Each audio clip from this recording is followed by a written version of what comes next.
패밀리 여러분 안녕하세요. 살빼남입니다. 우리가 다이어트 하면서 아무리 조절을 잘하려고 해도 가끔은 왕창 먹게 될 때가 있죠. 자, 근데 그렇게 먹고 나서 어떡하지? 너무 많이 먹었는데 하면서 바로 운동을 하는 경우가 있습니다. 그리고 사실 뭐 많이 먹지 않았더라도 왠지 먹고 나서 바로 운동을 하면 좀 괜찮을 것 같아요. 자, 그런데 실제로도 먹고 나서 바로 운동을 하면은 살이 안 찔 수 있을까? 오늘 한번 알아보겠습니다. 자, 일단 이 먹고 나서 바로 운동하는 게 효과가 있냐 없냐 이걸 보기 전에 이걸 내가 왜 하는지부터 좀 짚고 넘어가야 될 것 같아요. 자, 보통은 먹고 나서 뭔가 죄책감이 들면, 뭔가 이렇게 좀 잘못된 죄책감이 들면 이걸 내가 어떻게든 보상을 해야겠다라는 생각이 좀 듭니다. 자, 그런데 운동을 하면 살이 빠지잖아요. 자, 그러면 운동이라도 해서 내가 이 많이 먹었던 거를 좀 커버를 해줘야지. 이제 뭐 이런 심리로 이제 가는 거죠. 자, 그런데요, 이런 식으로 운동하는 거는 사실 제가 권하고 싶지 않습니다. 이게 심해지면은 정신적인 문제도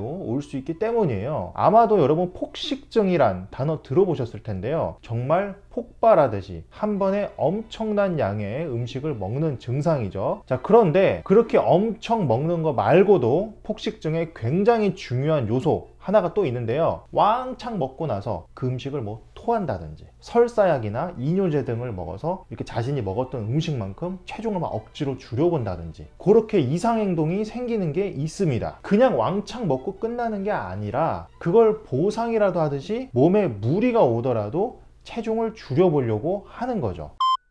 자, 그리고 그러한 보상 행위 중에 운동으로 보상하는 것도 들어갑니다. 이게 옛날에는 그냥 폭식증이 한 가지로만 여겨지기도 했지만 지금 어느 정도 좀 따로 떼어져서 생각이 좀 되고 있어요. 이름도 있습니다. 바로 운동폭식증, exercise bulimia입니다. 이 운동폭식증은 신체 이형성증이나 뭐 강박증으로 분류되기도 하는데 어쨌든 정신심리적인 문제로 좀 파악되고 있는 것은 확실해요. 자, 운동폭식증을 뭐 간단하게 말씀드리자면은 이 왕창 먹고 나서 그 먹은 만큼 엄청나게 운동을 하는 건데요. 자, 라면을 먹었으면 500칼로리잖아요. 그럼 그거만큼 뭐 조깅해야 돼. 막 2시간 반 뛰어야 돼. 뭐 이런 식으로 하는 겁니다.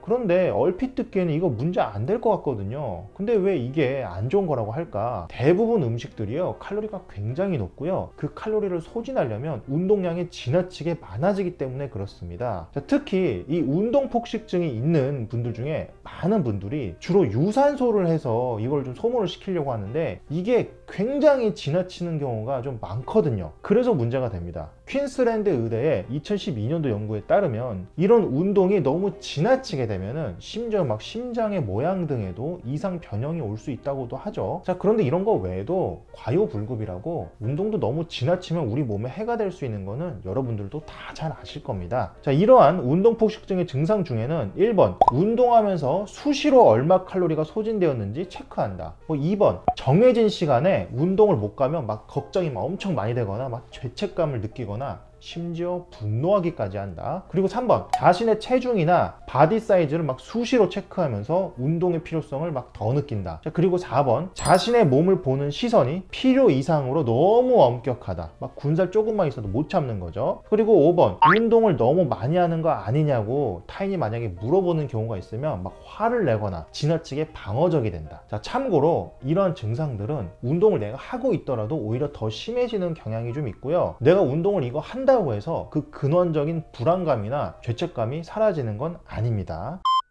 자, 그러면 정신적인 부분은 둘째치고 이렇게 먹고 나서 바로 운동하는 게 효과가 있긴 있냐? 네, 효과가 어느 정도 있을 수 있어요. 자, 일단 옥스포드 의대의 2012년도 연구를 보면 음식을 먹고 1시간쯤 뒤에 지방이 혈관으로 유입되기 시작합니다. 자, 그리고 3, 4시간 정도 뒤면은 그 대부분이 지방세포에 저장됩니다. 자, 이때 음식에서 나온 지방이 그냥 아무 지방세포에나 막 저장되는 게 아니라 우리 허리 거기 둘레에 있는 단기 지방 저장고에 일시적으로 저장된다고 합니다. 자, 여기서 이제 중요하죠. 그렇게 배 둘레에 저장되는 건 일시적으로 짧게 짧게만 있는 건데요. 우리가 생활을 하거나 뭐 운동을 하면서 에너지가 필요하면 바로바로 사용이 된다고 합니다. 즉 먹고 나서 일정 시간 동안은 바로 살이 찌게 되는 게 당연히 아닐 거고요. 일단 3-4시간 정도 안쪽으로는 단기 지방 저장고에 그게 있으니까 그때 에너지가 사용되면 살이 좀 덜 찔 수도 있다는 거겠죠. 자, 하지만 여기서 또 다른 문제가 있습니다. 바로 먹자마자 운동을 심하게 하면 우리 몸에 안 좋을 수도 있다는 것이죠. 아마 여러분들도 흔하게 알고 계시고 뭐 겪었을 문제일 거예요. 자, 일단 먹고 나서는 소화기관으로 혈류가 좀 움직여줘야 되는데 이때 운동을 하게 되면 소화기관에 혈류가 충분히 가지 못할 수도 있고요. 그러면 정상적인 소화가 되지 않을 수도 있겠죠. 자, 이런 과정에서 어떤 사람들은 뭐 옆구리 같은 곳에 복통을 느끼기도 하고 또 어지럽거나 뭐 소화불량이 생기는 사람들도 있죠. 심지어 소화기가 원래 안 좋았던 사람들의 경우에는 특히 뭐 평소에 야식 등을 많이 먹어서 뭐 위식도 역류증이 있거나 뭐 이런 분들은 운동을 너무 지나치게 많이 하면 특히 먹자마자 바로 하면 위산이 역류하거나 이제 그런 문제 때문에 각종 불편한 증상들이 생길 수도 있습니다. 따라서 일반적으로는 먹고 나서 30분 뒤에 운동을 하는 게 좋은데요. 이게 또 사람마다 차이가 굉장히 큽니다.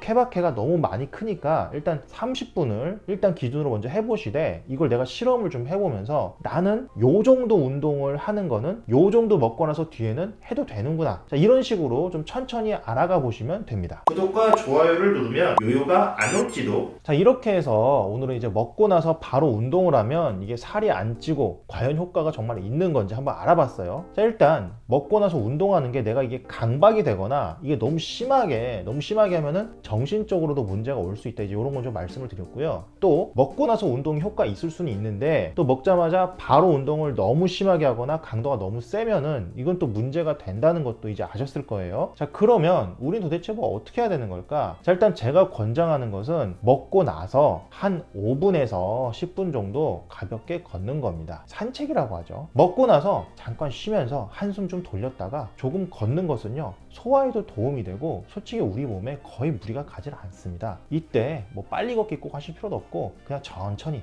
느긋하게 말 그대로 산책을 하시면 되겠죠. 자, 그리고 이걸 많이 먹었을 때만 하지 마시고 그냥 항상 먹고 나서 하는 습관처럼 그냥 습관으로 만들어 버린 겁니다. 그럼 죄책감과는 아무런 상관없이 그냥 내 건강 습관으로 그냥 하는 거죠. 자, 이렇게 하면 죄책감으로 하는 이 보상으로 하는 게 아니라서 사실 정신적으로도 문제가 되기 굉장히 어렵겠죠. 자, 그리고 애초에 왕창 먹고 나서 뭐 운동하면 되지. 자, 이러면서 실제로 이런 거를 제대로 운동하지도 않을 미래의 나에게 다 떠넘기려고 하지 마시고 처음부터 식단을 잘 하신 분들만 그 운동을 할 자격이 좀 있다는 거 좀 기억해 주셨으면 좋겠어요. 애초에 식단이 80%, 그러니까 체중 감량에서 식단이 80%고 운동은 20%잖아요. 자, 그래서 망친 식단을 미래의 나에게 운동으로 커버하게 하려는 생각은 그거는 좀 잘못된 생각입니다. 자, 오늘도 다이어트와 건강을 위해서 열심히 공부하시는 우리 패밀리 여러분들, 저는요 여러분들이 정말로 자랑스럽습니다. 이상 여러분의 다이어트 가이드 살빼남 그리고 브로콜리였습니다. 감사합니다.